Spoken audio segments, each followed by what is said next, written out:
Merci Seigneur. Alléluia. Bonsoir à tous et bienvenue sur l'émission Le Dernier Cri. Que le Seigneur soit béni, que le Seigneur soit élevé, glorifié encore, et nous voulons le proclamer au nom de Yahushua. Seigneur, merci pour ton nom, merci pour ta parole, merci pour ce temps, Seigneur, de partage.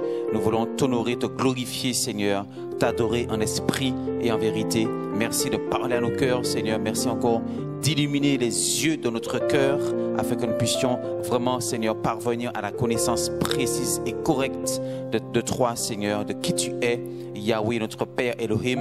Nous te bénissons. Amen, Seigneur. Amen. Voilà.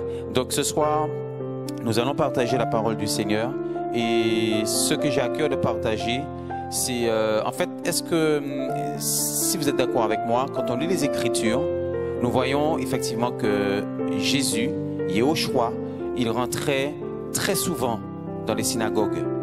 Les jours de Shabbat, par exemple, il rentrait souvent dans les synagogues pour soit opérer un miracle, une guérison, ou donner un enseignement, ou bouleverser la mentalité de ceux qui étaient dans les synagogues.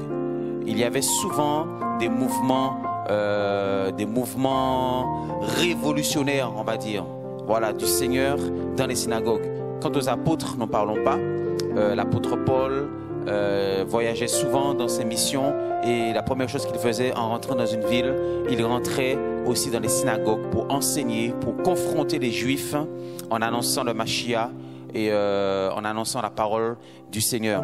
Et nous voyons, c'est vrai que dans les évangiles, le Seigneur Jésus, Yahushua, c'est comme si en fait il affectionnait, il aimait rentrer dans ces lieux. Et synagogue, c'est un mot grec qui vient du mot grec synagogue, qui veut dire en français assemblée. Assemblée ou lieu de réunion.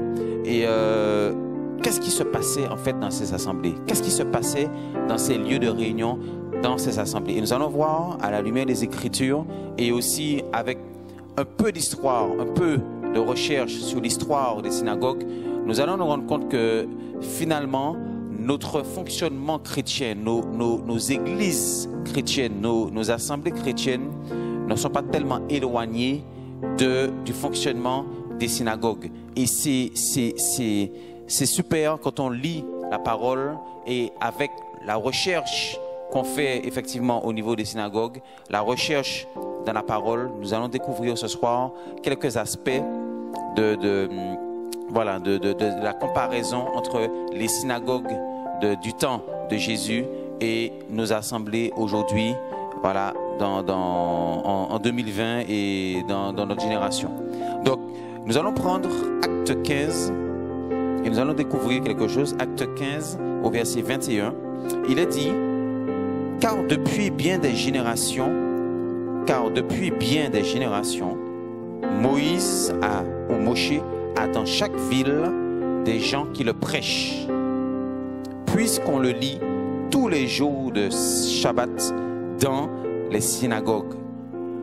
Je relis le passage: car depuis bien des générations, Moshe a dans chaque ville des gens qui le prêchent, puisqu'on le lit tous les jours de Shabbat dans les synagogues. Donc, bien aimé, quand le Seigneur Jésus est venu en Israël, il a trouvé les synagogues. Il a trouvé ce système de synagogue. Et le verset 21 nous dit que bien avant Jésus, bien avant Yeshua, bien avant la naissance du Seigneur et de son ministère sur la terre, les synagogues existaient, et que chaque Shabbat, voilà, les Juifs qui se réunissaient dans les synagogues lisaient les Écritures et lisaient Moïse. Donc nous voyons déjà à la base que dans la synagogue, le fondement de la synagogue, c'est le judaïsme. Voilà, en fait les synagogues, c'est le symbole, la figure, la représentation du judaïsme. Donc les synagogues s'appuyaient vraiment sur la loi de Moïse, ils s'appuyaient vraiment sur la Torah. Donc effectivement, avant Yahushua, c'était juste.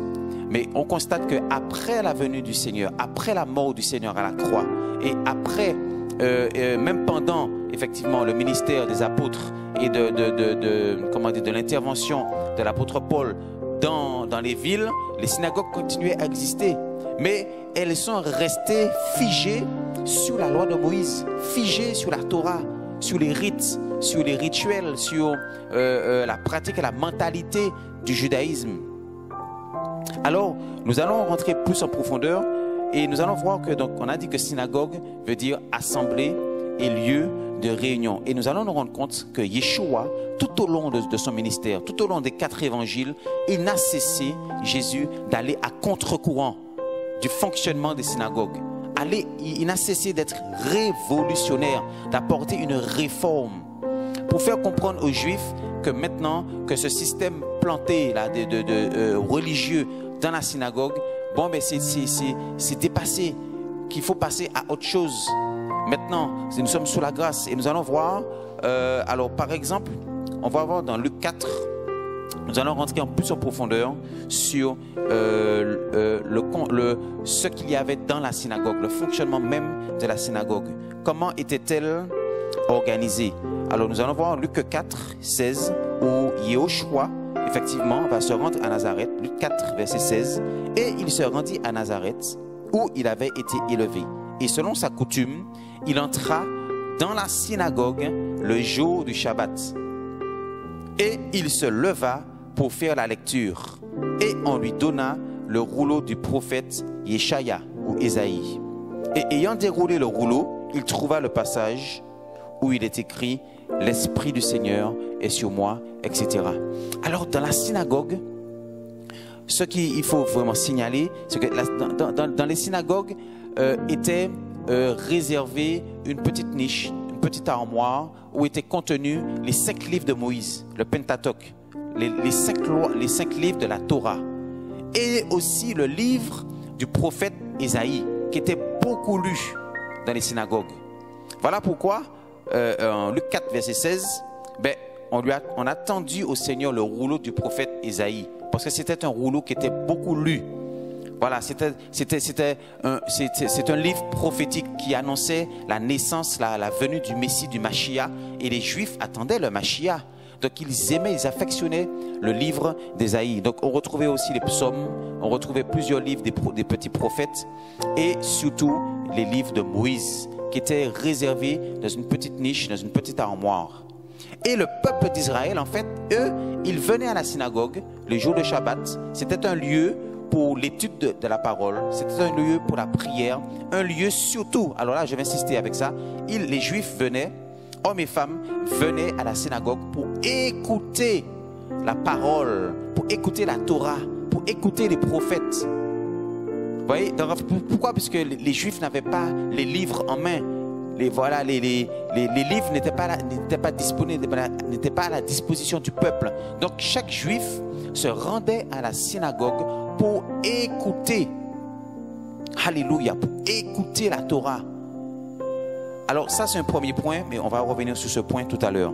Donc on a dit que dans la synagogue, je répète pour la bonne compréhension, se trouvaient les 5 livres de la Torah qui étaient réservés dans une petite niche. Ensuite, se trouvait juste avant une estrade avec une chaire, ok, pour ceux qui faisaient la lecture. Donc il y avait une estrade, et à côté de l'estrade se trouvait un fauteuil qui était réservé, qui était appelé la chaire de Moïse. Et ce fauteuil qui était réservé et qui était appelé la chaire de Moïse, il était réservé à celui qui était désigné pour commenter la lecture de la Torah. Donc ça veut dire qu'après la lecture des prophètes, après la lecture de Moïse, mais celui qui était désigné pour faire l'homélie, c'est comme ça que c'était dit, pour faire l'homélie, ben, il venait, il s'asseyait sur la chaire de Moïse, mais ce n'était pas n'importe qui, ce n'était pas n'importe qui parmi le peuple. C'était vraiment un homme qui était désigné par les chefs de la synagogue. Parfois même c'était peut-être un chef de la synagogue, mais en tout cas c'était un homme qui était bien désigné. C'était pas quelqu'un du peuple en tout cas.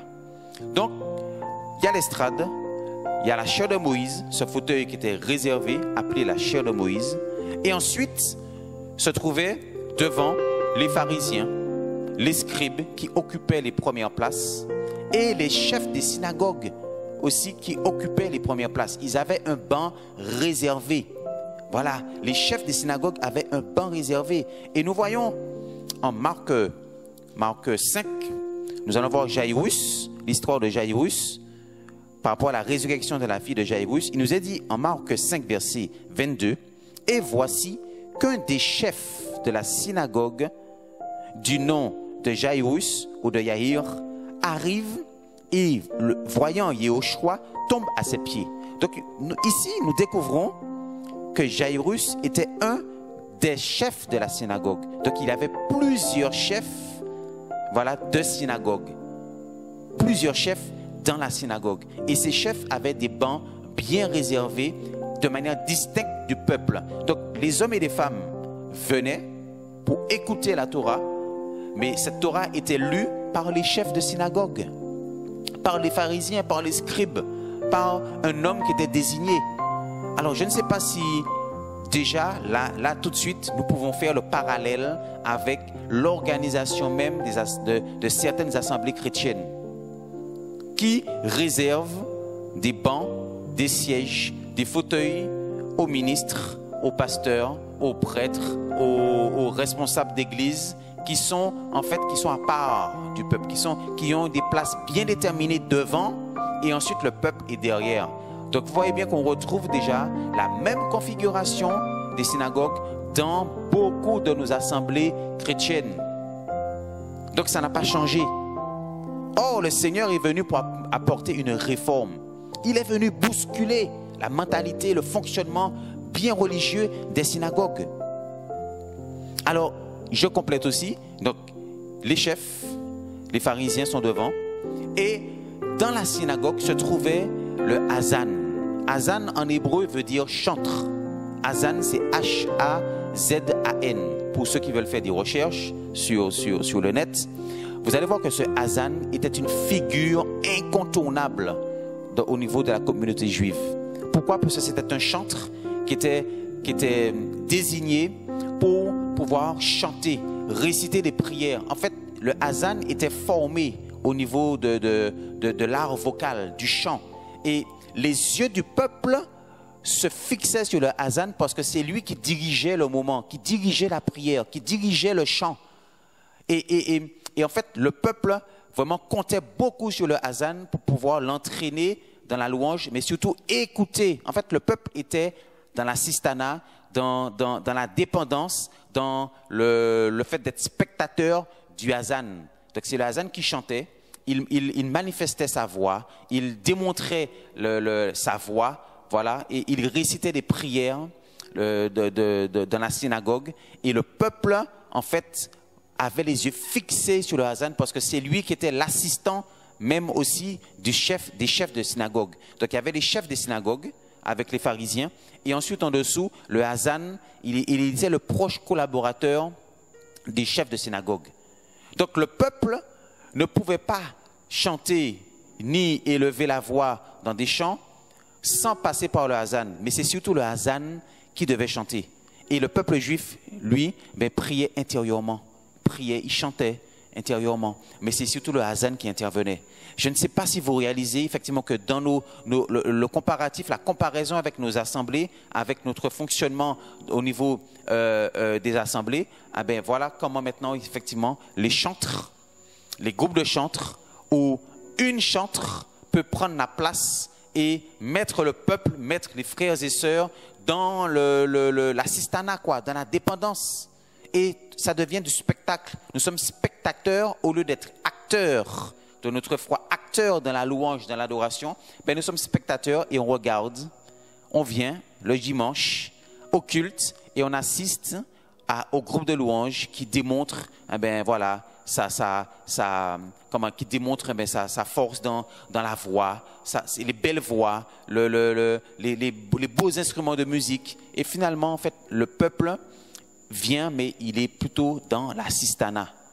Est-ce que vous voyez un peu comment le Seigneur Yehoshua, il est venu pour apporter cette réforme? Parce que nous voyons dans les Écritures, dans les Actes des Apôtres et dans les Épîtres de Paul, comment le Seigneur maintenant nous a redonné le fonctionnement de l'Église dans la liberté. Et nous allons voir quelques passages tout à l'heure. Alors, pour confirmer mes propos, nous allons lire Matthieu 23 et nous allons voir que c'est un passage qu'on a sûrement lu, mais quand on a cette compréhension en fait du modèle de la synagogue, la parole prend un autre sens. La parole, elle a un autre goût. Et nous voyons Matthieu 23 au verset 1. Alors Yehoshua parlait aux foules et aux disciples en disant, les scribes et les pharisiens sont assis dans la chair de Moïse, dans la chair de Moshe. Ils sont assis. Donc le Seigneur Yehoshua déjà dénonçait ce système religieux, cette distinction entre le peuple et les responsables. Ok? Verset 6, ils aiment le premier siège dans les soupers et les premiers sièges dans les synagogues. Ils aiment les premiers sièges dans les synagogues. Ce n'est pas moi qui le dis, c'est le Seigneur Yehoshua, le Seigneur Jésus qui bâtit son église, qui va dénoncer en Matthieu 23 ce système bien établi des religieux, qui aiment se montrer, qui aiment se mettre devant, qui font une séparation entre le peuple et les conducteurs, les pasteurs, les anciens, les responsables, je ne sais, les chantres. Vous voyez, en fait, et on retrouve beaucoup ce fonctionnement dans nos assemblées. Et le Seigneur le dénonçait déjà de son époque. Verset 8, « Mais ne vous faites pas appeler Rabbi, car un seul est votre guide, le Mashiach, et vous êtes tous frères. » Alléluia. Le Seigneur vient à contre-courant. Il vient casser le système religieux. Il vient apporter une réforme en Israël. Et je suppose que là, les Juifs ne comprenaient pas. Puisqu'ils étaient bien établis dans leur synagogue. Il ne fallait pas toucher au judaïsme dans la synagogue, au fonctionnement qu'ils avaient connu depuis bien des générations. Que nous l'avons lu tout à l'heure en Actes 15 et 21. Depuis bien des générations, ils sont enracinés dans ce système. Et voilà que, encore le Seigneur insiste, il va dire, verset 10, « Ne vous faites pas non plus appeler guides, car un seul est votre guide, le Mashiach. » Alléluia. Ne vous faites pas appeler guides. Or, le Hazan était le guide de la louange, le guide de la prière. Le peuple avait les regards fixés. Et je vous dis, si en Israël, vous parlez du Hazan. Le Hazan, c'est une figure incontournable. C'est une vedette, presque une vedette parfois dans certaines synagogues. Ah oui, c'est une vedette. Alors combien aujourd'hui nous avons de vedettes dans nos assemblées? Combien de vedettes dans la louange? Combien de vedettes dans les musiciens? Combien de vedettes sur YouTube? Combien de vedettes? Voilà pourquoi le Seigneur veut cette réforme, que nous puissions vraiment revenir à lui de tout notre cœur. Alors je vais finir avec quelques passages et nous allons voir l'apôtre Paul en Éphésiens 5 qui donne un éclaircissement sur le fonctionnement de l'assemblée, comment nous devons nous réunir. Éphésiens 5, et là c'est encore une réforme. Éphésiens 5 verset 18. Vous, alors, et ne vous enivrez pas de vin dans lequel il y a le libertinage, mais soyez remplis de l'esprit. Verset 19. Vous parlant entre vous par des psaumes et des hymnes et des cantiques spirituels, chantant et célébrant dans votre cœur les louanges du Seigneur. Alléluia. Ici, nous voyons que la place du Hazan, elle est complètement réformée, cassée. Elle est mise de côté. Vous voyez? En fait, ici, maintenant, dans la réforme de l'Église, le Seigneur veut que nous sommes tous frères. Que ce soit pasteur, ancien, prédicateur, apôtre, prêtre, nous sommes tous frères. Il n'y a plus cette dimension de, voilà, je suis élevé et le peuple est en bas. En fait, cette vision pyramidale de l'Église, le Seigneur casse ce système, ce n'est pas du Seigneur. Le Seigneur est venu bâtir son Église pour que nous soyons dans la liberté de l'esprit, dans la joie.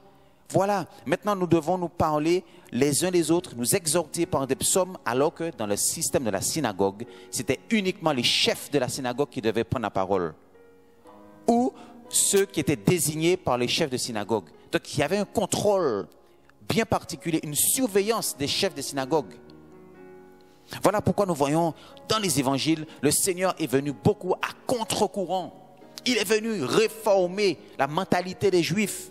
Mais beaucoup n'ont pas écouté, beaucoup n'ont pas voulu écouter le Seigneur, l'ont rejeté, l'ont méprisé et bien sûr l'ont envoyé à la croix.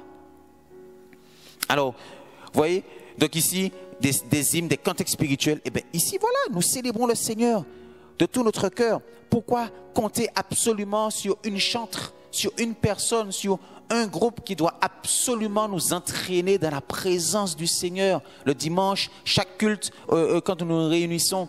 Et voilà pourquoi beaucoup de temples, l'Esprit du Seigneur est attristé. L'Esprit du Seigneur est mis au placard, est mis à la porte. Le Seigneur est attristé puisqu'il n'a plus la place. L'homme, les pasteurs, les conducteurs, les prêtres, les responsables d'église ont pris la place du Seigneur. Donc finalement, le Seigneur, comme un gentleman, sensible, très sensible, il se retire des assemblées et on ne se rend même pas compte. Et on continue nos louanges, on continue nos cultes, on continue nos réunions et on pense que le Seigneur est glorifié.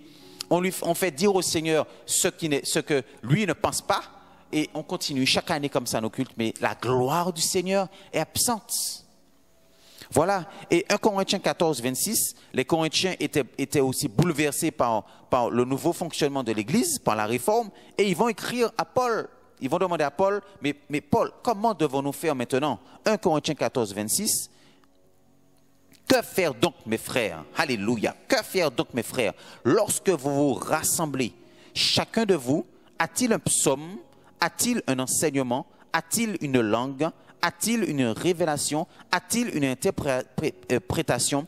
Que tout se fasse pour la construction. Ici, nous voyons que chaque frère et sœur a un talent, a un don, a un service, a reçu quelque chose du Seigneur et peut le partager lorsqu'on se rassemble. Ce n'est pas uniquement l'ancien, le pasteur, l'apôtre ou le conducteur d'église ou le prêtre qui doit seulement intervenir ou un évêque. Vous voyez, en fait, ici, la réforme de l'église, c'est vraiment, c'est capital, capital.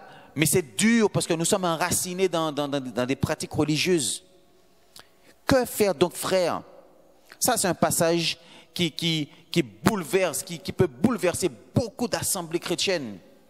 Et si les pasteurs ont le cœur humble pour accepter cette parole, je peux vous dire que l'Église redeviendra unie. L'Église redeviendra à l'image du Seigneur. Voilà. Le Seigneur a créé l'Église. Il a créé l'Église à son image. Et il veut que nous puissions manifester aussi son caractère. Lorsque vous vous rassemblez, chacun de vous a-t-il un psaume, un enseignement? A-t-il une langue? A-t-il une révélation? A-t-il une interprétation? Et quand je regarde ce passage et que nous partageons, parce que nous partageons aussi ces vérités avec certains pasteurs, même ici en Martinique, et il s'avère que les pasteurs, il y a des pasteurs qui ne veulent pas, ils savent que c'est la vérité. Quand on échange avec eux, ils savent, mais ils n'osent pas parce que le prix à payer est trop fort. Ils le disent clairement que, voilà, si nous pratiquons cela, il y a du désordre qui va arriver dans l'assemblée. Non, on a peur parce que les uns et les autres, est-ce qu'il n'y aura pas trop de désordre? Est-ce qu'il faudra gérer ceci? Est-ce que ce que le frère ou la sœur va dire, est-ce que c'est vraiment du Seigneur? En fait, voilà, la parole, elle est là, mais certains pasteurs ne veulent pas la mettre en pratique parce que le contrôle, le confort, la domination, la surveillance est préférable. En fait, ils ont choisi ce mode de fonctionnement pour pouvoir garder l'assemblée dans un certain contrôle et ne pas libérer le peuple pour qu'ils puissent eux-mêmes aussi servir le Seigneur pendant une réunion. La parole, elle est claire. Un frère peut avoir un psaume, une sœur peut avoir un enseignement, un frère peut avoir une langue, une révélation. Et chacun de nous, on peut exercer, manifester, intervenir pendant une réunion pour que le Seigneur soit glorifié. La parole, elle est simple, elle est claire. Donc, quand nous voyons, je vais finir avec ça, nous voyons le fonctionnement des synagogues et le fonctionnement de l'église, des assemblées, nous comprenons que le Seigneur veut vraiment réformer nos voies. Et le drame, c'est que certains pasteurs, et je le répète avec qui nous avons échangé, ils savent que c'est la vérité. Mais c'est difficile, c'est compliqué maintenant de revenir, d'éliminer tous les acquis, toutes les pratiques, de remettre l'église à plat et de se réformer. C'est compliqué. Voilà pourquoi le Seigneur vient rechercher vraiment un reste, un petit troupeau. Et il y aura beaucoup de surprises à l'enlèvement, beaucoup de surprises lors du retour du Seigneur. Alléluia. Vraiment que le Seigneur nous aide, que le Seigneur nous fasse grâce, que le Seigneur vraiment amène cette réforme dans l'église aux Antilles, au nom puissant de Yahushua.